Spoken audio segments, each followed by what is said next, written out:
My fiancé texted, "I need a month to decide if you're worth it." I texted back, "Take all the time you need." What she found out 24 hours later changed her mind instantly. Welcome to Whisper Wire, where people don't get even. They get free. 4 years together. 8 months engaged. Then one morning, a cold text. "I need a month to decide if you're worth it. Don't contact me." So he didn't. Instead, he removed her from his health insurance, his apartment, his credit cards. Every privilege she forgot was a gift. And while she evaluated his worth, he reminded her what life without him really looked like. I, 32, male, got the text Tuesday morning while prepping breakfast. My fiancée, Tessa, 29, and I have been together 4 years, engaged for 8 months. Wedding planned for next spring. The text came at 7:23 a.m.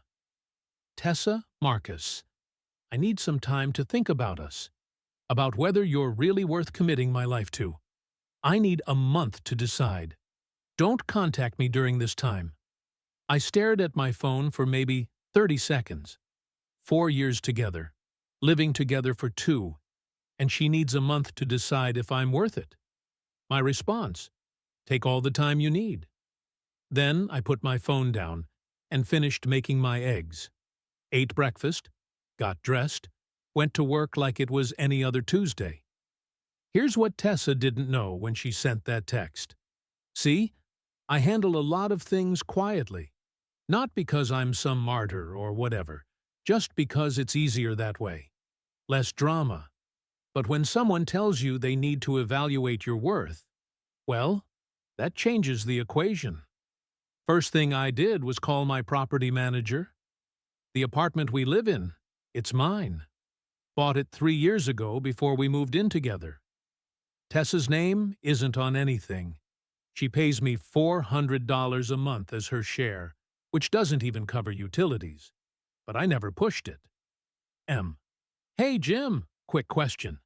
If I need to remove someone from my apartment who's not on the lease, what's the process? Depends. They getting mail there? Been there over 30 days? Yeah, about 2 years. Then they're a month-to-month tenant legally. You need to give 30 days written notice. Perfect. She wanted a month anyway. Next, I called my insurance company. Tessa's been on my health insurance through my work for the past year. Her job at the boutique doesn't offer benefits. Open enrollment just happens to be this month.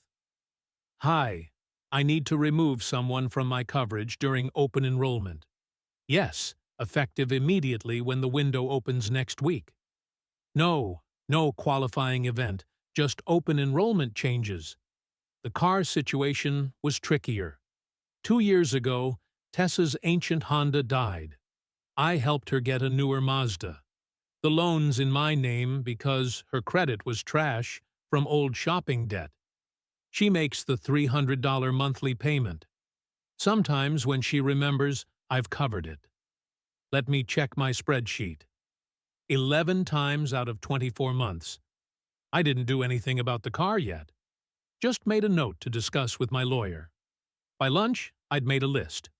Apartment, mine, health insurance through my job, car insurance, my policy, phone plan, she's on my family plan, gym membership, my corporate account, streaming services, all mine. Credit card, she's an authorized user on one. I wasn't being petty. She wanted to evaluate my worth. Cool. But that evaluation period means we're not partners anymore. Partners share things. Evaluators don't get partner benefits. That evening, I came home to an empty apartment. Her stuff was still there, but she'd packed a bag. Found a note. Staying with Bianca for a bit. Please respect my need for space. I ordered Chinese food and watched the game. Slept like a baby. Wednesday morning, 6:47 a.m. My phone explodes. 17 missed calls. 43 texts. It started with confusion. Tessa, my card got declined at Starbucks. Marcus, what's going on? Why isn't my card working? Then, escalation. This isn't funny. I can't get gas. My card won't work. Answer your phone then, bargaining. Baby, please, I need to get to work. Can we talk? I didn't mean it like that. The call started at 7:15. I didn't answer. She wanted space to evaluate. She got it. 8:30 a.m. I get a call from Bianca. Declined. 9 a.m. Unknown number. I answer. Is this Marcus? Male voice aggressive. Who's asking? This is Damon, Tessa's brother. What the hell did you do? She's stranded at a gas station crying. I didn't do anything, Damon. Tessa asked for a month to evaluate whether I'm worth committing to. I'm respecting her wishes by cutting off her cards. That's financial abuse. I actually laughed. I hung up. By noon, the flying monkeys were in full formation. Her mom, Lorraine, called my office. I had my assistant tell her I was in meetings all day. Here's the thing about Tessa's family. They've been real comfortable with our arrangement. When we visit, I pay for dinners. When they need something fixed, they call me. When Damon's kid needed school supplies last fall, guess who Tessa volunteered to help? But respect, appreciation. Nah, I'm just okay to them. Stable, boring, good enough for their daughter to settle for. I've heard Lorraine joke about how Tessa could do better if she really tried. Heard Bianca tell her she should keep her options open just in case. Well, congrats. She's exploring those options now. Update 1. Thursday. Yesterday was illuminating. Tessa showed up at my office at 2 p.m. Security called up to verify she was allowed in. I said yes, but had them escort her to the lobby coffee shop, not my office. She looked rough, hair in a messy bun, no makeup, wearing sweats. This is a woman who won't go to the mailbox without full face. Marcus, please. We need to talk. I checked my watch. I have 15 minutes. What's up? Her face crumpled. What's up? Are you serious? You canceled my cards. My phone isn't working. I couldn't even Uber here. Bianca had to drive me. Your phone? I pulled out my personal phone. Checked the family plan.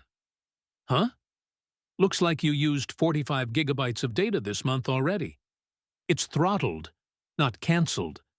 That's why I told you to upgrade your line to unlimited, but you said it was too expensive. I meant it works. But Marcus, please. This is insane. You can't just cut me off from everything. I haven't cut you off from anything that's yours. Your credit cards should work fine. Your car works. Your job exists. What exactly did I cut you off from? She stared at me.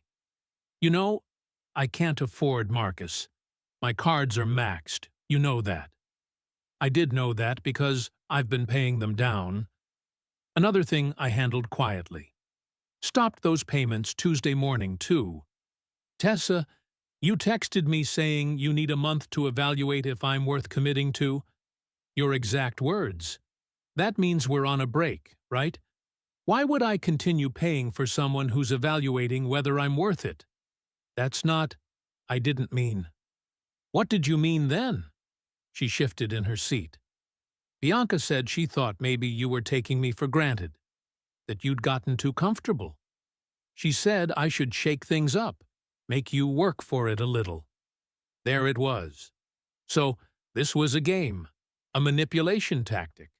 No, I mean, I just wanted to see if you'd fight for me, for us. Fight for someone who questions my worth after 4 years? Why would I do that? Because you love me. I did very much. Enough to carry you financially for years without complaint. Enough to deal with your family's disrespect. Enough to pretend I didn't notice you've been window shopping for my replacement on dating apps. Her face went white. How did you... Your iPad syncs to your phone, Tessa. When you browse Bumble on your phone, it shows in your iPad history. Been happening for about 2 months now. Silence. Look, I said, standing. You wanted a month to evaluate? Take it. but evaluate the real situation, not the subsidized version. Figure out what you actually bring to a relationship besides expectations and what your actual options are.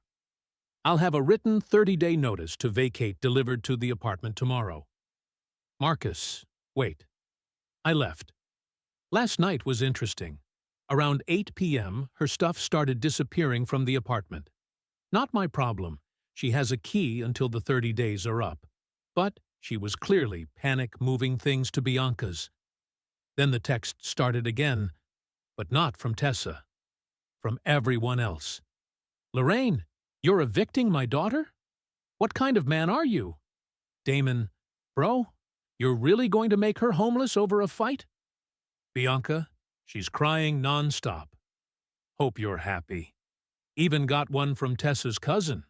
Heard you're being a total a-hole to Tessa. She deserves better. I didn't respond to any of them.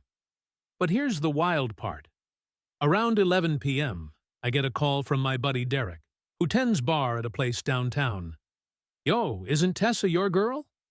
Not anymore. Why? She's here with some dude. They've been here like 2 hours. She's all over him. Good for her. Actually? Yeah, I'm good. And I was, because everything was clicking into place. She'd been shopping around. Bianca probably knew about this guy. The whole month to evaluate thing was probably to give her time to test drive the new option while keeping me as backup. Except now, there's no backup. Update 2. Friday morning. The last 12 hours have been wild. Kyle was a disaster. He wanted to split the bill. Split the bill, Marcus. You never made me pay for anything. I'm at Bianca's, but she's getting annoyed. Says I can't stay here forever. Marcus, please. At 7 a.m., Lorraine called again. This time, I answered. Marcus, honey, I think there's been a misunderstanding. No misunderstanding, Lorraine. Tessa was clear. She's young. She doesn't know what she wants. You know how girls are. She's 29. You're really going to throw away 4 years over one little mistake. What mistake? Being honest about how she sees me or thinking she could find a better meal ticket? How dare you, Lorraine? Did you know she's been on dating apps for 2 months? While wearing the engagement ring I bought? While living in my apartment? While spending my money? Silence. This isn't one mistake. It's who she is. And you know what? That's partially on me. I enabled it, but it's mostly on you for raising a daughter who thinks relationships are about what she can get, not what she can give. She gives plenty. She loves you. Really? Name one sacrifice she's made for me in 4 years. One time she put my needs first. One bill she's consistently paid. One time she stood up to you or Bianca when they disrespected me. Longer silence. I thought so. Have a nice day, Lorraine. But the real circus started at 9 a.m. I'm working from home in a video meeting when I hear commotion outside. Look out my window. There's a U-Haul blocking the street, and Tessa, Bianca, Damon, and 2 guys I don't recognize are unloading boxes. I muted myself and walked to the door. Can I help you? Tessa rushed forward. Baby, I'm moving back in. I'm sorry. I was stupid. What do you mean, no? This is my home. This is my apartment. You're a month-to-month tenant who's been given 30 days' notice to vacate, which you received yesterday. Damon stepped up. Come on, man. Don't be a duck. Let her move her stuff back in. Her stuff never left. She took it to Bianca's last night. Now she's trying to move it back. That's not happening. Bianca chimed in. She has tenant rights. She does for the next 29 days, but she can't move out and then back in while under an eviction notice. That's not how it works. One of the unknown guys, Kyle, I'm assuming, stepped forward. Hey, bro, maybe just let her. Are you Kyle? The guy she was out with last night? He looked confused. Yeah, and you're here helping her move back in with her ex? The same ex she told you was emotionally abusive and controlling? Kyle looked at Tessa. You said he was abusive? Tessa went red. It's complicated. I laughed. Actually laughed. Kyle, my man, run. Whatever she told you about me, whatever she promised you, it's not worth it. Trust me. Kyle looked between us, then at his friend, then just walked to his car and left. His friend followed. Damon got in my face. You're ruining her life. No, I'm refusing to fund it anymore. Big difference. The shouting attracted attention. My neighbor came out, phone in hand. Everything okay, Marcus? Should I call the police? Bianca grabbed Tessa. Let's just go. He's being an a-hole. As they loaded boxes back into the U-Haul, Tessa turned to me one last time. I loved you, you know. No, Tessa, you loved the lifestyle I provided. If you loved me, you wouldn't have needed a month to figure out my worth. She started crying. Damon flipped me off. Bianca muttered about karma. They left. 20 minutes later, I get a Venmo request from Tessa for $1,500. The note for U-Haul and emotional distress. I declined it. She sent another for $50. Note for gas. At least I'm on empty. Declined. Third request for $20. Note for food, please. Haven't eaten since yesterday. I almost felt bad. Then I remembered she chose this. She had a comfortable life, a partner who loved her. Stability. She threw it away because Bianca convinced her she could do better. Final update. 1 week later. This will be my last update because honestly, there's nothing left to update. Tessa's gone. The apartment's peaceful. Life's good. But yeah, some final fireworks happened over the weekend. Saturday morning, Tessa tried one last play. She showed up alone this time, looking like the Tessa I fell for 4 years ago.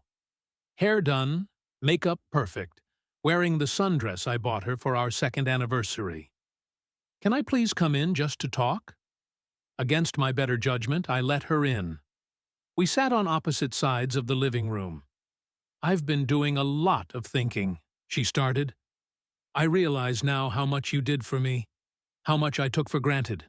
I didn't realize how much you did until it was gone.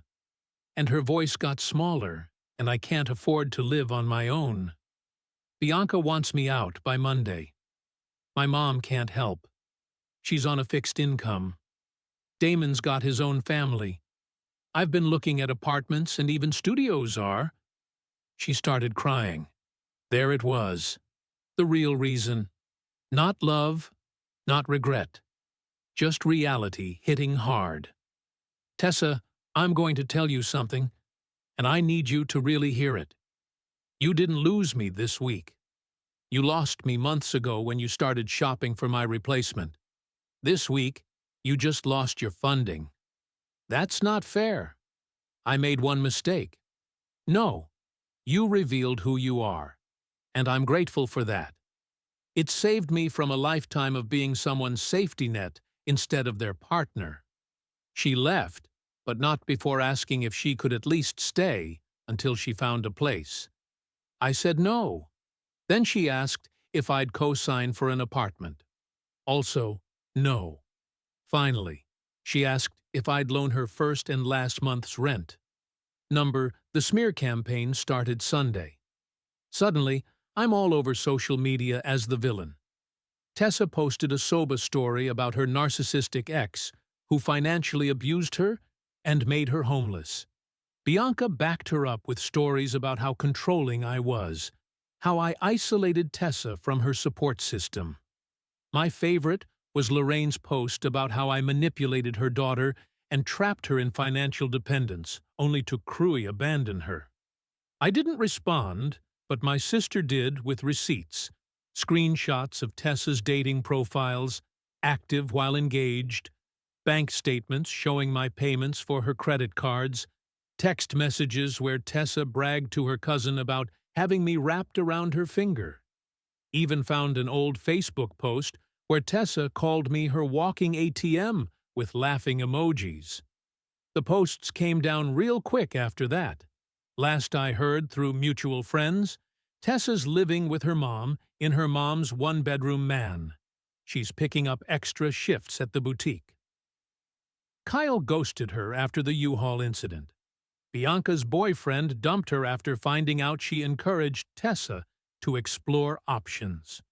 While engaged, Damon asked our mutual friend if I'd be willing to hire him for some contracting work. I'm not. As for me, I'm good. Better than good, actually. Went on a date Wednesday with a woman from my gym. She insisted on splitting the check. When I offered to pay anyway, she said, "I appreciate that, but I've got it. I like to contribute." Nearly fell off my chair. We're going out again tomorrow. Oh, and remember that 30-day notice? Tessa has 22 days left. She hasn't been back to get her stuff. If it's still here when the time's up, it's going to Goodwill. Some lessons learned. 1. When someone shows you who they are, believe them. 2. Love isn't enough if there's no respect. 3. You can't build a partnership with someone who sees you as a resource.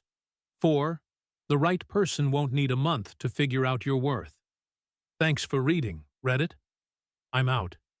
She thought she was testing him, but she exposed herself. The dating apps, the lies, the backup plan, all while living off his paycheck and sleeping under his roof. She called him abusive until the receipts came out. Now she's back with her mom, and he's on a date with a woman who says, "I like to contribute." Subscribe to Whisper Wire, where silence isn't weakness. It's the beginning of freedom.